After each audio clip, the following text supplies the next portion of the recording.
Spotlight, an ABP News Network initiative.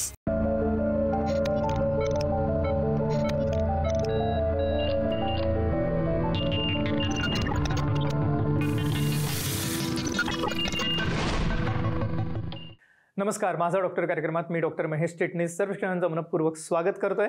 आपल्याच्या कार्यक्रमाचा विषय आहे तो आहे कर्करोगावरती मात, अर्थातच कॅन्सरवरती असणारे नवीन प्रभावी उपचार. आणि विषयी चर्चा करण्यासाठी आंतरराष्ट्रीय ख्यातीचे पद्मश्री पुरस्काराने सन्मानित केलेले डॉक्टर रमाकांत देशपांडे सर आपल्याच्या कार्यक्रमात सहभागी झालेले आहेत. तर मी आपली सर्व ओळख करून देतोय डॉक्टर रमाकांत देशपांडे सरांची. नमस्कार सर. नमस्कार. त्यांनी वैद्यकीय क्षेत्रामध्ये केलेल्या कामगिरीबद्दल त्यांना विविध स्वरूपाचे पुरस्कार देऊन गौरवण्यात आलेला आहे. त्याच्यामध्ये धन्वंतरी अवॉर्ड आहे, लाईफ टाईम अचीवमेंट अवॉर्ड आहे, सेव्हियर अवॉर्ड आहे, विविध प्रकारचे पुरस्कार त्यांना मिळालेले आहेतच. पण सगळ्यात महत्त्वाचं म्हणजे भारत सरकारने त्यांना 2014 साली त्यांनी वैद्यकीय क्षेत्रामध्ये केलेल्या कामगिरीबद्दल पद्मश्री पुरस्कार देऊन सन्मान केलेला आहे. विशेष करून थोरॅसिक कॅन्सर सर्जरीमध्ये त्यांनी केलेलं योगदान हे फार महत्त्वाचं आहेच, पण आजपर्यंत लाखो कॅन्सर रुग्णांना त्यांनी जीवनदान दिलेलं आहे. टाटा हॉस्पिटलमध्ये 2002 सालापर्यंत कार्य केल्यानंतर विशेष करून त्यांनी एशियन कॅन्सर इन्स्टिट्यूटची स्थापना केली आणि सध्या ते एशियन कॅन्सर इन्स्टिट्यूटचे डायरेक्टर म्हणून कार्यरत आहेत. या कार्यक्रमाच्या माध्यमातून मला सर्व प्रेक्षकांना आवर्जून सांगायचं वाटतं की एशियन कॅन्सर इन्स्टिट्यूटमध्ये आता सर्व प्रकारच्या कॅन्सरसाठी सुरक्षित, आरोग्यदायी, सर्वोत्तम स्वरूपाचे उपचार उपलब्ध झालेले आहेत. सगळ्यात महत्त्वाची गोष्ट म्हणजे आपल्याला या ठिकाणी तज्ज्ञ डॉक्टरांचं पॅनल हे सातत्याने मार्गदर्शन करण्यासाठी कार्यरत आहे. विशेष करून मुंबई या ठिकाणी एशियन कॅन्सर इन्स्टिट्यूट कार्यरत आहे, कंबाला हॉस्पिटल या ठिकाणी. पण याच बरोबरीने एशियन कॅन्सर इन्स्टिट्यूटची संलग्न हॉस्पिटल्स पुणे, भुवनेश्वर, श्रीनगर या ठिकाणी सुद्धा कार्यरत आहेत. तर आपल्याला कोणत्याही स्वरूपाचा कॅन्सर असो, आपण आता निराश होण्याची गरज नाहीये. आपण कॉल करू शकता पुढील नंबरवरती. संपर्कासाठी जे आपण स्क्रीनवरती नंबर बघत आहात एशियन कॅन्सर इन्स्टिट्यूटचे हेल्पलाईन नंबर आहेत, ह्याच्यावर आपण फोन करू शकता, अपॉइंटमेंट घेऊ शकता आणि कॅन्सरवरील उपचारांविषयी मार्गदर्शन घेऊ शकता. तर कार्यक्रमाकडे वळत असताना आपण पुन्हा एकदा स्वागत करूया डॉक्टरांचं. सर, पुन्हा एकदा स्वागत कार्यक्रमामध्ये. सर्वप्रथम मला आपल्याला धन्यवाद द्यायचे आहेत की आपण वेळ काढून आमच्या आजच्या कार्यक्रमात सहभागी झालेला आहात. आणि एकंदरीतच गेल्या काही वर्षांमध्ये कॅन्सरचं प्रमाण खूप वाढतं आहे. तुम्ही गेली सर 43 वर्ष कार्यरत आहात. तर गेल्या काही वर्षात कोणते कॅन्सर जास्त कॉमनली आढळतात, कोणत्या स्वरूपातले रुग्ण आपल्याकडे जास्त येतात, काय सांगता येईल? पुरुषामध्ये नॉर्मली कॅन्सर होतात ते 40%, जवळ म्हणजे 10 लोकांना जर कॅन्सर झाला तर त्यातले 4 लोकांना हेड अँड नेक म्हणजे तोंड म्हणा, गाल किंवा नाकातला म्युकोजा वगैरे यातले कॅन्सर जास्त असतात. नंतर लंग कॅन्सर, अन्ननलिकेचा कॅन्सर, कोलन कॅन्सर म्हणजे मोठ्या आतड्याचा कॅन्सर वगैरे ही कॉमन कॅन्सर्स आहेत पुरुषामध्ये. तसंच स्त्रियांमध्ये पाहायला गेलं तर स्तनाचा कॅन्सर आहे, ओव्हरीजचा कॅन्सर आहे, कोलनचा कॅन्सर आहे आणि सर्विक्स, युट्राईन सर्विक्स म्हणजे गर्भाशयाच्या मुखाचा कॅन्सर, ही कॉमन कॅन्सर्स आहेत. विविध स्वरूपाचे हे जे कॅन्सर आहेत ह्याचं प्रमाण जरी वाढलेलं असलं तरी आता नवीन स्वरूपाचे उपचार हे आपल्याला उपलब्ध झालेले आहेत. त्यामुळे ह्या रुग्णांना चांगले उपचार देता येणं शक्य आहेच, पण त्यांची आयुर्मर्यादा वाढवणं आणि आयुष्याची गुणवत्ता वाढवणं म्हणजे क्वालिटी ऑफ लाईफ हे जर का चांगल्या रीतीने देता आलं तर मला वाटतं एक मोठा विजय आपण कॅन्सरवरती मिळवू शकतो. डॉक्टर रमाकांत देशपांडे सरांनी सांगितलेले हे नवीन स्वरूपाचे उपचार आता आपल्याला उपलब्ध झालेले आहेत एशियन कॅन्सर इन्स्टिट्यूटमध्ये, जी मुंबई या ठिकाणी आहे, पण संलग्न हॉस्पिटल्स आपल्याला पुणे या ठिकाणी सुद्धा आहेत. आणि विशेष करून आपल्याला या ठिकाणी सल्ला उपलब्ध असणार आहे. त्यासाठी आपल्याला फक्त कॉल करायचा आहे पुढील नंबरवरती. संपर्कासाठी जे आपण स्क्रीनवरती नंबर बघत आहात एशियन कॅन्सर इन्स्टिट्यूटचे हेल्पलाईन नंबर आहेत, ह्याच्यावर आपण फोन करू शकता, अपॉइंटमेंट घेऊ शकता आणि ह्या सर्व उपचारांचा लाभ घेऊ शकता. अर्थातच आपण एशियन कॅन्सर इन्स्टिट्यूटची स्थापना केली 2002 साली आणि आता लाखो रुग्णांना या ठिकाणी जीवनदान मिळाले असं म्हणायला हरकत नाही. तर ह्या मागची संकल्पना काय होती आणि काय काय स्वरूपाचे उपचार हे एशियन कॅन्सर इन्स्टिट्यूटमध्ये होतात, कशा रीतीने तज्ज्ञ डॉक्टरांचं पॅनल काम करतं, काय सांगता येईल? बघा, 2002 पासून ज्यावेळेला आम्ही टाटा हॉस्पिटलवरून निघालो त्यावेळेला आम्ही ऑलरेडी 25 वर्ष तिथे काम केलं होतं. त्याच्यानंतर बाहेर आल्यानंतर आम्ही प्रॅक्टिस वगैरे सुरुवात केली एक ग्रुपमध्ये. त्यावेळेला आम्हाला जाणवलं की आम्ही ग्रुपमध्ये प्रॅक्टिस करू शकू. आमचं नाव थोडं होतं त्यावेळेला. आणि ते वाढतच होतं.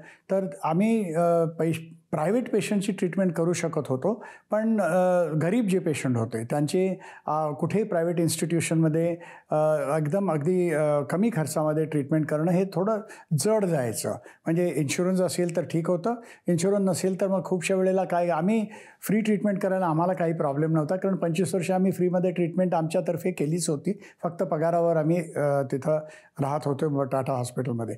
पण बाहेर ह्या गोष्टी जरा प्रॉब्लेमॅटिक व्हायला लागल्या. त्यामुळे आम्हाला वाटलं की आम्ही अशी इन्स्टिट्यूट काढायला हवी जिथं खर्च कमी होईल, पण एक्सपर्टीज जी आहे त्यांची तंत्रविद्या म्हणा, त्याच्यामध्ये जी यंत्र जी लागलेली आहेत ती एकदम अल्ट्रा मॉडर्न पाहिजेत, पण खर्च जास्त असू नये. आणि याच्यामुळे एशियन कॅन्सर इन्स्टिट्यूटची स्थापना झाली आणि हळूहळू हीच आउटलुक असलेले लोक आमच्याबरोबर जोडायला लागले. तर त्यामुळे मग पुण्याला म्हणा, भुवनेश्वरला म्हणा, कलकत्त्याला म्हणा, श्रीनगरला म्हणा, आम्ही पुढचे अफिलिएटेड इन्स्टिट्यूशन आम्ही काढू शकलो. एशियन कॅन्सर इन्स्टिट्यूटमध्ये या साऱ्या पद्धती आहेत. ट्रीटमेंट चांगली होऊ शकते, सर्जरी एकदम लेटेस्ट लेवलपर्यंत सर्जरी आम्ही करू शकतो. मिनिमली म्हणजे दुर्बिणीने शस्त्रक्रिया करण्याची व्यवस्था, त्याची एक्सपर्टीज जी आहे ती सर्वात उत्तम आहे. आणि याच्या पलीकडे किमोथेरपी म्हणा, इम्युनोथेरपी म्हणा, साऱ्या गोष्टी तिथे अवेलेबल आहेत. आणि त्याकडे गव्हर्मेंट स्कीम्ससुद्धा खूपशा आहेत. तर समाजाच्या प्रत्येक घटकाची ट्रीटमेंट करण्याचं सामर्थ्य एशियन कॅन्सरने ठेवून घेतलेलं आहे. आणि याचं कारण म्हणजे आपले जे तिकडचे पॉलिसी मेकर जे आहेत ते या गोष्टीमधून गेलेले आहेत आणि त्यांनी टाटा हॉस्पिटलमध्ये आधी ट्रीटमेंट केल्यामुळे त्यांना समाजाची ती व्यथा आहे, ज्या डिफिकल्टीज आहेत, या सगळ्या त्यांना माहिती आहेत आणि त्याप्रमाणेच या इन्स्टिट्यूशनची घडण केली गेलेली आहे. आणि त्यामुळे प्लेसेस ऑफ अनमेट नीड म्हणजे तिथं व्यवस्था कमी आहे अशा जागा आम्ही शोधून तिथे ही फॅसिलिटी अवेलेबल केलेली आहे. तर एशियन कॅन्सर इन्स्टिट्यूट ही सर्व विमा कंपन्यांच्या पॅनलवरती आहे, सरकारी निमसरकारी योजनांच्या पॅनलवरती आहे. त्यामुळे गरीब रुग्णांना सुद्धा या ठिकाणी ट्रीटमेंट मिळू शकणार आहे. आणि सगळ्यात महत्त्वाचं म्हणजे सर्वोत्तम स्वरूपाचे उपचार या ठिकाणी आपल्याला उपलब्ध झालेले आहेत विशेष करून कॅन्सरसाठी. तर आपल्याला कोणत्याही स्वरूपाची कॅन्सरशी निगडीत समस्या असो, आपण निराश होऊ नका, जरूर कॉल करा पुढील नंबरवरती. संपर्कासाठी आपण स्क्रीनवरती नंबर बघत आता एशियन कॅन्सर इन्स्टिट्यूटचे हेल्पलाईन नंबर आहेत, त्याच्यावर आपण फोन करू शकता, अपॉइंटमेंट घेऊ शकता आणि या सर्व कॅन्सर उपचारांचा लाभ घेऊ शकता. सर, या अनुषंगाने अर्थातच आपण फार मोलाची माहिती देत आहात कॅन्सरविषयी आणि आपण स्वतः थोरॅसिक कॅन्सर सर्जन आहात. तर मला विचारायचं वाटतं की लंग कॅन्सरचं प्रमाण गेल्या काही वर्षात आपल्याला वाढलेलं दिसतंच आहे. तर लंग कॅन्सरमध्ये आता कशा रीतीने उपचार केले जाऊ शकतात, काय सांगता येईल? जवळ 60 ते 80,000 लोकांना दरवर्षी लंग कॅन्सर आपल्या देशामध्ये होतो. यांचं डायग्नोसिस ज्या वेळेला होतं त्याच वेळेला ते स्टेज 3मध्ये किंवा स्टेज 4मध्ये आढळतात. तो रोगी तुमच्याकडे ज्या वेळेला येतो तो तो अशा स्थितीमध्ये असू शकत नाही की त्याची चांगली ट्रीटमेंट आपण करू शकू, म्हणजे सर्जरी म्हणा किंवा केमोथेरपी म्हणा. तर आणि पण आता हल्ली जे ॲडव्हान्सेस झालेलं आहे टार्गेटेड थेरपी किंवा इम्युनोथेरपी, याच्यामुळे अशा लोकांची सुद्धा ट्रीटमेंट करणं थोडं इझियर झालेलं आहे. दुसरी गोष्ट अशी की लंग कॅन्सरमुळे ज्या ट्रीटमेंट फॅसिलिटीज ज्या आपल्याला लागतात या फार खर्चिक आहेत. म्हणजे मोठी सर्जरी करा, रोबोटिक सर्जरी करा, त्याची केमोथेरपीच्या ड्रग्ज जे आहेत हे फार महाग आहेत. तर त्याच्यामुळे सोशल आणि इकॉनॉमिक कॉस्ट जे आहे त्याचं, तर हे थोडं जास्तच असतं. तर थर्डली आपल्याला खूपशा वेळेला मोठी जर सर्जरी लागली म्हणजे पूर्णच फुफ्फुस काढावं लागलं तर त्याच्यानंतर जी रिकव्हरी होते त्याच्यामध्ये हेवी काम करायला तो रोगी तेवढा स्ट्रॉंग वगैरे राहू शकत नाही. तर ह्याची जो ओव्हरऑल आपण जे पाहिलं की लंग कॅन्सरची जी ओव्हरऑल कॉस्ट आहे, त्याची डायग्नोस्टिक कॉस्ट म्हणा, ट्रीटमेंट कॉस्ट म्हणा, रिकव्हरी कॉस्ट म्हणा, सायकॉलॉजिकल कॉस्ट म्हणा, हे अतिशय जास्त आहे. तर तंबाखू स्वतः सेवन करू नका कुठल्याही पद्धतीने आणि दुसऱ्याला सेवन करायला देऊ नका, हाच माझा सल्ला आहे. डॉक्टर रमाकांत देशपांडे सरांनी सांगितल्याप्रमाणे आता नवीन स्वरूपाचे उपचार सर्व प्रकारच्या कॅन्सरसाठी उपलब्ध झालेले आहेत आणि विशेष करून आपल्याला एशियन कॅन्सर इन्स्टिट्यूटमध्ये ते उपलब्ध आहेत मुंबई या ठिकाणी. त्याच अनुषंगाने पुणे या ठिकाणी अफिलिएटेड हॉस्पिटल्स आहेत, श्रीनगर आहे, भुवनेश्वर आहे, कोलकाता आहे. त्यामुळे आपल्याला कोणत्याही स्वरूपाचा कॅन्सर असो निराश होण्याची गरज नाही. आपण जरूर कॉल करा पुढील नंबरवरती. संपर्कासाठी आपण स्क्रीनवरती बघत आहात. सर, अर्थातच या अनुषंगाने ब्रेस्ट कॅन्सर किंवा स्तनांचा कर्करोग याचाही उहापोह खूप होतोय आणि त्याही मध्ये आता जे प्रमाण आहे ते वाढत चाललेलं आहे, विशेष करून स्त्रियांमध्ये. कशा रीतीने ह्यावरती आपल्याला मात करता येईल, काय सांगता येईल? स्त्रियांना कॅन्सर जर झाला तर ते कसं कळतं आपल्याला? एक तर काय, आपल्याला रुटीन जर चेकअपमध्ये, मॅमोग्राममध्ये म्हणा, सोनोग्राफीमध्ये म्हणा, कुठे गाठ वगैरे नजर आली तर त्याच्यामध्ये ते रेडिओलॉजिकल ग्रेडिंग म्हणून असतं, एक बायरॅड्स स्केल म्हणून असतं. ते वाढत जर गेलं, म्हणजे ग्रेड 1 म्हणजे ते नॉर्मल ब्रेस्ट आहे, त्याच्यामध्ये काही प्रॉब्लेम नाही आहे. ग्रेड 2 म्हणजे थोडा संशय आला. ग्रेड 3 म्हणजे ऑब्झर्वेशन रेग्युलर तुम्ही परत चेक करा. स्टेज 4मध्ये म्हणजे बायोप्सी करून घ्या. आणि स्टेज 5मध्ये बायोप्सी कन्फर्म झाली की त्याला आपण स्टेज 5 बायरॅड्स स्टेजिंग असं म्हणतो. तर दुसरी गोष्ट अशी, म्हणजे स्त्रीला स्वतःच्या स्तनामध्ये गाठ वगैरे आढळून येते आणि त्याच्यानंतर पटकन ती, कारण तुमच्या देहाची स्वतःची जी स्टेटस असतं ते तुम्हाला स्वतःला जास्त चांगलं कळेल. म्हणजे एकदम एक्सपर्ट डॉक्टरने जरी पाहिलं तरी खूपशा वेळेला जी स्त्री जी माहिती देऊ शकते ते कदाचित डॉक्टरला सुद्धा कधी कधी समजत नाही. तर तुम्ही जाऊन त्याच्यानंतर मग self testing is one thing. त्याच्यानंतर डॉक्टरांच्याकडून चेकअप करून घेतला, सोनोग्राफी किंवा मॅमोग्राफी केली आणि चौथी गोष्ट म्हणजे बायोप्सी करणं. हे झाल्यानंतर मग कन्फर्मेशन झाल्यानंतर मग एक स्कॅनिंग, होल बॉडी पेट CT स्कॅनिंग म्हणून एक स्कॅनिंग असतं. त्याच्यामध्ये तो रोग जो आहे, तो कर्करोग जो आहे तो फक्त स्तनामध्ये आहे की कुठं पसरलेला आहे हे सुद्धा आपल्याला कळू शकतं. एक गोष्ट आहे स्तनाच्या कॅन्सरमध्ये की जवळ स्टेजिंग प्रमाणे जे सर्वायवल आहे ते ब्रेस्ट आणि थायरॉइड म्हणजे एंडोक्राईन कॅन्सर असं म्हणतो आपण यांना, तर हे फार चांगलं आहे. स्टेज 1मध्ये जवळजवळ 90 ते 95% स्त्रिया ठीक होऊ शकतात. त्यांना फक्त लोकल सर्जरी तेवढीच करावी लागते, थोडीशी सर्जरी करावी लागते. त्याच्यानंतर रेडिएशन आणि एक हॉर्मोनल टॅबलेट देऊन आपण त्यांचा इलाज करू शकतो. पण मोठी गाठ जर घेऊन आली कुठलीही स्त्री, तर ती गाठ आपण इंजेक्शन, केमोथेरपी पहिल्यांदा देऊन ती छोटी करू शकतो. नंतर आपण सर्जरी करून ब्रेस्ट आपण बचावू शकतो. पण एकदमच फार मोठी आली किंवा अल्सरेशन वगैरे, जखम वगैरे होण्यापर्यंत जर स्टेज आली तर मग तो स्तन काढण्या व्यतिरिक्त आपल्या हातात काही राहत नाही. कॉस्मेटिकली थोडंसं डिस्टर्बन्स होतं, पण मग आज एक्सटर्नल प्रोस्थेसिस आहे, म्हणजे आर्टिफिशियल ब्रेस्ट वगैरे आपण लावू शकतो, ब्रेस्ट रिकन्स्ट्रक्शन सर्जरी वगैरे करू शकतो. तर आज ज्या पद्धती आपल्या हातात आहेत, या आधी म्हणजे 30-40 वर्षापूर्वी या पद्धती अवेलेबल नव्हत्या. आणि आज किमोथेरपी म्हणा किंवा टार्गेटेड थेरपी म्हणा, हॉर्मोनल ट्रीटमेंट म्हणा, अशा अनेक पद्धती, ट्रीटमेंटच्या पद्धती आज आपल्याला अवेलेबल आहेत. आणि त्यामुळे जवळजवळ ऑन अन ॲव्हरेज 70 ते 90% सर्वायवल आज ब्रेस्ट कॅन्सरमध्ये अवेलेबल असतं. तर आपल्याला कोणत्याही स्वरूपाचा कॅन्सर असो, आपण निराश न होता जरूर कॉल करा पुढील नंबरवरती. संपर्कासाठी आपण स्क्रीनवरती नंबर बघत आहात, हे एशियन कॅन्सर इन्स्टिट्यूटचे हेल्पलाईन नंबर आहेत. ह्याच्यावर आपण फोन करू शकता, अपॉइंटमेंट घेऊ शकता आणि सर्व उपचारांचा लाभ घेऊ शकता. एशियन कॅन्सर इन्स्टिट्यूट आता सर्व विमा कंपन्यांच्या पॅनलवरती आहेच, पण सर्व सरकारी निमसरकारी योजनांच्या पॅनलवरती आहे. त्यामुळे सर्व रुग्णांपर्यंत वैद्यकीय सेवा ब्रीदवाक्य ठेवून आज एशियन कॅन्सर इन्स्टिट्यूट कार्यरत आहे. आपल्याला कोणत्याही स्वरूपाची आर्थिक अडचण असेल, गरीब रुग्ण असतील तर तेही या ठिकाणच्या असणाऱ्या उपचारांचा लाभ घेऊ शकतात. तर जरूर कॉल करा पुढील नंबरवर. संपर्कासाठी आपण स्क्रीनवर बघत आहात. सर, आपण विविध कॅन्सरविषयी आम्हाला मार्गदर्शन करत आहातच. आपण लंग कॅन्सरविषयी सांगितलं, ब्रेस्ट कॅन्सर, स्तनांच्या कर्करोगाविषयी सांगितलं, तसंच कोलॉन कॅन्सरचं प्रमाण सुद्धा गेल्या काही वर्षात वाढतं आहे. काय सांगता येईल या विषयामध्ये? उजवीकडचे म्हणजे एक मोठं आतडं जे असतं ते उजव्या बाजूला सुरू होतं खाली, त्याच्यानंतर वर जातं पोटामध्ये आणि त्याच्यानंतर खाली येतं आणि गुदद्वारामध्ये ते संपतं. तर ह्याला आपण डिवाईड करतो की उजव्या बाजूचे कॅन्सर आणि डाव्या बाजूचे कॅन्सर, आणि त्याप्रमाणे त्यांची जी सिम्प्टोमॅटॉलॉजी आहे तर ही बदलू शकते. उजवीकडचे कॅन्सर काय आहेत की त्यावेळी तिथे आतडं थोडं मोठं असतं, त्यामुळे जोपर्यंत ती गाठ मोठी होऊन त्याच्यातून ब्लिडिंग होऊन ॲनिमिया होऊन तोपर्यंत आपल्याला ते कळत नाही. तर त्याच्यामुळे ती गाठ मोठी होऊन स्टेज थोडी ॲडव्हान्स्ड आपल्याला होऊ शकते. डाव्या बाजूला जे असतं तिथं जे आपला मळ जो तयार होतो तो त्याची मुवमेंट जी आहे ती थांबायला सुरू होते. त्याच्यामुळे खूपशा वेळेला त्याचं डायग्नोसिस लवकर होऊन जातं. आतड्याच्या कॅन्सरला फक्त सर्जरी हाच इलाज असतो. फक्त मोठी गाठ जर फार मोठी असेल तर कदाचित आम्ही कधी केमोथेरपी देतो, पण प्रायमरीली जर बघायला गेलो तर त्याच्यामुळे त्याचं सर्जिकल रिमूव्हल हेच शेवटचं आपलं उत्तर ठरतं.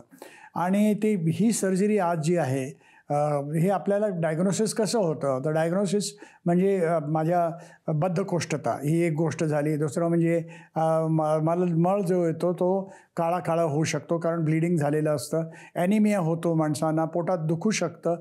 तर ही कॉमन सिम्प्टमॅटॉलॉजी आहे. फिजिकल एक्झामिनेशन नंतर मग कोलोनोस्कोपी केली जाते. त्या कोलोनोस्कोपीमध्ये आपल्याला गाठ ॲक्च्युली दिसू शकते. त्याची बायोप्सी घेतली जाते. त्याच्या मग शोधन केलं जातं, संशोधन केलं जातं आणि बायोप्सीचं जेनेटिक स्ट्रक्चरसुद्धा आपण त्याचं स्टडी करू शकतो. त्याच्यानंतर त्याची सर्जरी प्लॅन केली जाते. दुर्बिणीने करायची किंवा ओपन करायची वगैरे असं आपण करू शकतो आणि त्याप्रमाणे मग सर्जरी केली जाते.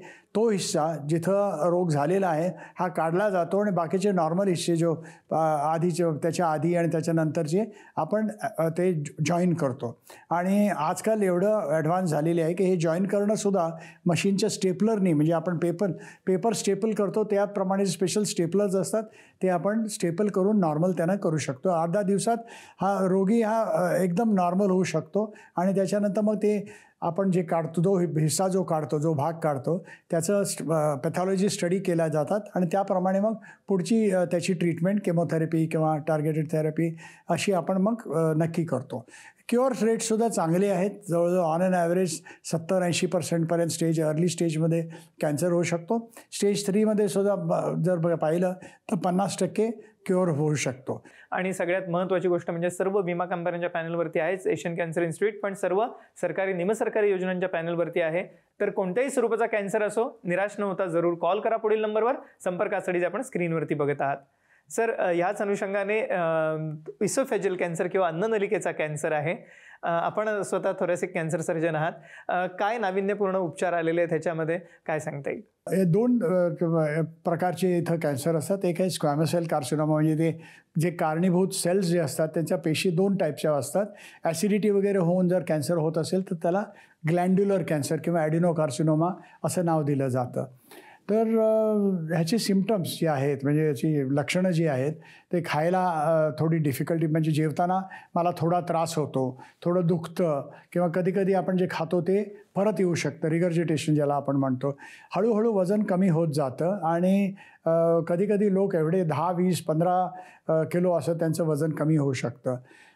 तर ह्या गोष्टी आणि थोड्या वेळेला ते ब्लिडिंग वगैरे होऊन त्याच्यामध्ये काळा मळ येणं वगैरे अशा गोष्टी होऊ शकतात. ॲनिमिया वगैरे होऊ शकतो. तर हे सगळे सिम्पटम्स आहेत. तर ह्याच्या ट्रीटमेंटचा थोडा जास्त डिफिकल्ट असते, कारण हा जो पार्ट आहे याच्यामध्ये गळ्यामध्ये चालू होतो आणि खाली पोटामध्ये जातो. म्हणजे तुमच्या छाती, मान आणि पोट 3 एरियामध्ये हा रोग कुठेही होऊ शकतो. आणि ट्रीटमेंटमध्ये म्हणजे सर्जरीच केलेली याची मेन ट्रीटमेंट असते. तर ज्यावेळेला तुम्ही ही सर्जरी करता तर त्यावेळेला तुम्हाला ही कंप्लीट नळी बदलावी लागते आणि त्यांचंच पोट वापरून आपण ती नवी दुसरी बनवतो. स्टेज 1मध्ये म्हणजे त्या ट्यूबमध्ये इसोफेगसमध्ये जर कॅन्सर असेल तर, आणि तो अगदीच सुपरफिशियल स्टेजमध्ये, स्टेज 1 अर्ली स्टेज 1मध्ये असेल तर आपण एंडोस्कोपिकली म्हणजे इसोफेगोस्कोपो किंवा गॅस्ट्रोस्कोपीमध्ये आपण फक्त तेवढाच हिस्सा काढून आतून, म्हणजे बाहेर काही छेद नसणार, काही कटिंग स्टिचिंग बाहेर काही नसतं, दुर्बिणीने तेवढा हिस्सा काढून मग बाकीच्या एरियामध्ये आपण रेडिएशन देऊन विना सर्जरी आपण ह्याची ट्रीटमेंट करू शकतो. आणि ह्या 2-3 गोष्टी आज लेटेस्ट आहेत. दुसरी म्हणजे ब्रेकिथेरपी, म्हणजे आतमध्ये जर कॅन्सर आहे आणि अगदी सुपरफिशियल एरियामध्ये आहे तर आपण आत नळी घालून तिथंच रेडिएशन देऊन आपण तो रोग क्युअर करू शकतो. विविध स्वरूपाच्या कॅन्सरचं प्रमाण जरी गेल्या काही वर्षात वाढत असलं तरी सुद्धा आता नवीन उपचार सुद्धा ह्या सर्व कॅन्सर रुग्णांना मिळत आहेत, ज्याच्यामध्ये कॅन्सरसाठी सर्जरी आहेत. सर्जरीमध्ये सुद्धा आता लॅप्रोस्कोपिक सर्जरी आहे, रोबोटिक सर्जरी आहे जी आपल्याला उपलब्ध झालेली आहे एशियन कॅन्सर इन्स्टिट्यूटमध्ये. रेडिएशनमध्ये नवीन स्वरूपाचं तंत्रज्ञान आलेलं आहे. केमोथेरपीमध्ये किंवा औषधांमध्ये सुद्धा आता टार्गेटेड थेरपी, इम्युनोथेरपीसारखी नवीन औषध प्रणाली उपलब्ध झालेल्या आहेत. पण सगळ्यात महत्त्वाची गोष्ट म्हणजे आता आपल्याला कोणत्याही स्वरूपाचा कॅन्सर असो, सर्वोत्तम उपचार उपलब्ध झालेले आहेत एशियन कॅन्सर इन्स्टिट्यूटमध्ये, कंबाला हिल हॉस्पिटल मुंबई या ठिकाणी.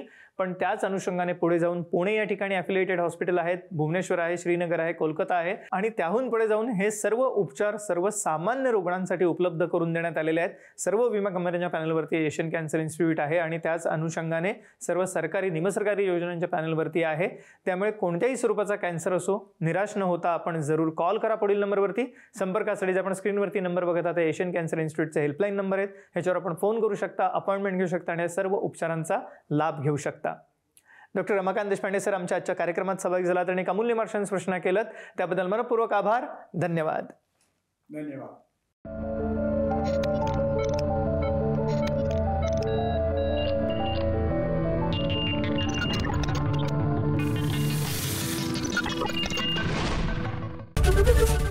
एबीपी माझा, उघडा डोळे बघा नीट.